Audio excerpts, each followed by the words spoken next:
معاف کرنا، معافی مانگنی سیکھیے، زندگی کی تلخییں کم ہو جائیں گی۔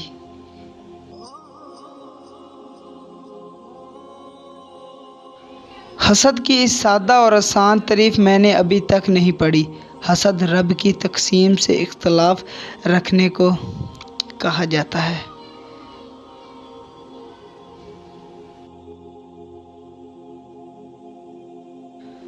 برائی اور بے حیائی کو قتل سے ہی روکنا ہوتا تو 1,24,000 نبی نہیں بلکہ ایک ہی جلاد دھرتی پر اتار دیا جاتا۔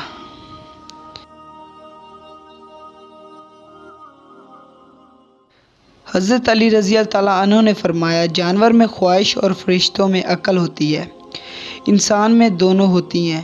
اگر وہ عقل دبا لے تو جانور، اگر خواہش کو دبا لے تو فرشتہ۔